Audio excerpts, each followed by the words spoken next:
Hey guys, how are you all doing today?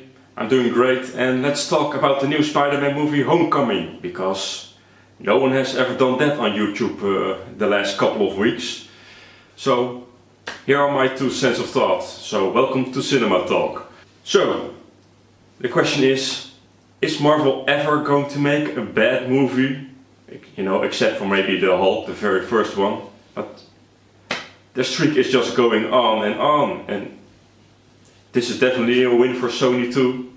I really like this Spider-Man. Now you get to see him when he's still in school, when he's 15 years, he said himself.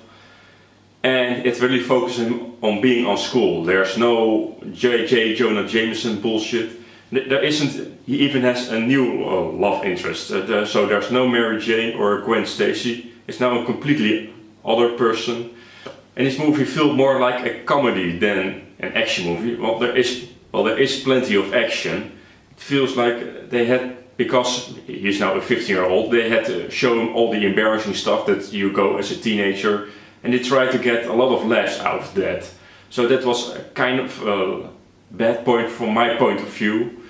But further than that, the movie was great. Although I also really didn't like his friend, Ned, I think it was. Because he finds out he's Spider-Man in like the first time he gets home. I mean, it's in the trailer, so it's not a spoiler. And he just go on and on about he wants to tell everybody that he's Spider-Man. And you know, Peter says, "No, I don't want you to tell him." And then, you know, if I was his best friend, then okay, I understand. I don't want to talk about it. But he keeps just keeping on, and it's starting to really annoy me in the beginning. Now later on, it does actually turn out good. But this was a little bit of an annoying point. I even like the villain of the game. It's not a big bad guy, it's just like a mediocre bad guy, but he is also really not really a bad guy. Because if you hear his motivation of why he's committing all these crimes, well, they are crimes, but you get the feeling from, yeah, I understand why you are doing this. And after that, it didn't really feel like a crime.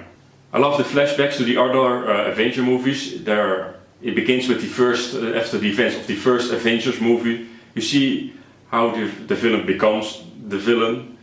And there's also another flashback in how Spider-Man is introduced into the second Avengers movie. So that was a really nice touch, I thought. But what about the other Avengers? Are they in it? Do they cameos? Well, of course there's Iron Man in it, because well, he is his mentor kind of thingy. Another cameo from the Marvel franchise is Captain America. Yes, he is also in this movie, but not in the way you think he is in this movie. So yeah, and I thought it really worked well in how he had this cameo in this movie. And of course the end credit scenes. Are there any? Yes, of course there are. There are in fact 2 of them this time. There is of course the mid-credit scene, which is pretty boring. It tries to set up the next Spider-Man movie, but nah, I didn't think it worked very well. Of course, you've got the end credit scene. Well, that is the word we're waiting for. It was really funny, and it's absolutely nothing to do with the movie or future movies, but it's just such a funny skit, and it was definitely worth sitting out of the credits for. So yeah, that was another great movie from the Marvel franchise. I think I give this a movie a 9 out of 10.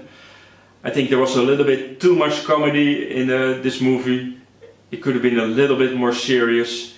And the other a little bit annoying thing was his best friend. But other than that, I thought it was a great movie. I enjoyed, loved it. The time flies by when I watched this movie. It was over before I knew it. So definitely go see this movie if you haven't seen it. And thanks for watching my video. If you like my video and want to see more future content, please subscribe to me. It's over there probably. Or watch any of my other videos, comments below, and follow me on Twitter. And I'll see you next time. Have a great day.